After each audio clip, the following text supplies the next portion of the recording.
tonight. Listen, Vergil Ortiz tonight, fought a very, very tough opponent. Egis Kavaliauskas, two-time Olympian, one of the top contenders right now in the welterweight division. Everybody knew the type of fight that was going to happen. We interviewed Mean Machine earlier in the week, and he said, one thing that we can expect is a war. What did you see? Break down the performance tonight from Vergil Ortiz. Vergil, he showed his ready. We knew it was going to be a tough fight. He trained a lot, trained good, and a lot of discipline too. And the other guy a tough fight too. We knew it was going to be a tough fight. And it's nice, it's a great fight for a great performance for all the people came to watch, and a great victory to Vergil Ortiz. Vergil Ortiz is only 23 years old. He's 18-0, 18 knockouts. This is the first time in his career that he's gone past 7 rounds, going to the 8th to stop Kavaliauskas, but he did it in sensational fashion, dropping Kavaliauskas 5 times. Yes. You being ringside, you being in camp with Ortiz, you working with Ortiz, what impressed you the most?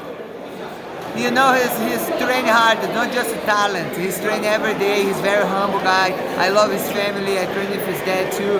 I love his good people, very technical, and for sure he's going to step in the cage, he's going to be the ring, he's going to be ready.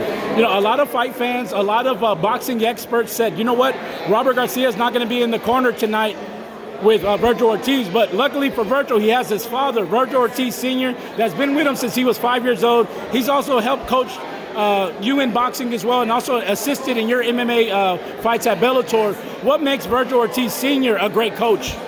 I love training for him. I learned a lot, he's a lot of patience. I came from MMA, it's different style of the boxing, and I came to learn he's very amazing, a lot of patience for me, and I love his no teach. Is that you have to no teach. Yeah. Not just hold the pads, but no teach.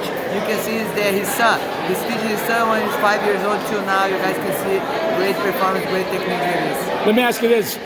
What's next for Virgil? What do you want to see? Terrence Crawford? Do you want to see the winner of Manny Pacquiao, Ugas? Or what do you want next for Virgil? Like he said, he's ready for anybody to be ready to fight him.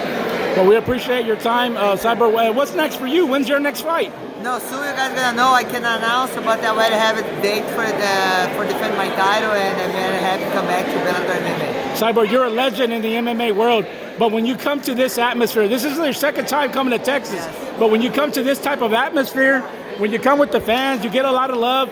MMA obviously is different than boxing. What do you appreciate the most when you come to a boxing event? It's very surprised me. When I came to boxing, it's no first time. I come a lot, and a lot of fans love me. I believe in my style fight, and because of this, I want to give to them one boxing fight. So because of this, I get trained and get ready, and maybe I can do one day. My last question for you. There's a big fight next weekend, one of the biggest fights of the year. Manny Pacquiao, obviously we know the situation with Errol Spence, having the injury with the retina. How would you break down the fight with Yordenis Ugas, the Cubano, all the way from Cuba? How do you break down that fight, Manny Pacquiao? He just changed the opponent. Yeah, Pacquiao was ready. I think both are going to be ready, but I think I'm my friend Pacquiao, and they're going to be with him. But I know the Cuban, they're going to be ready to the fight too. Would you say it's a dangerous fight, especially switching opponents within a week or 2 weeks of a fight? It's no nice to switch the opponent, but Pacquiao have a lot of experience. For sure, it's gonna take his time. Well, listen, we appreciate your time. You're a legend in the game. It's always an honor to see you. It's always an honor to get a chance to speak with you. And we wish you nothing but success and nothing but the best. It's your boy Jim in Blue, Mr. All Access Elite Boxing, signing off with one of the baddest females in the world today. It's Cris Cyborg.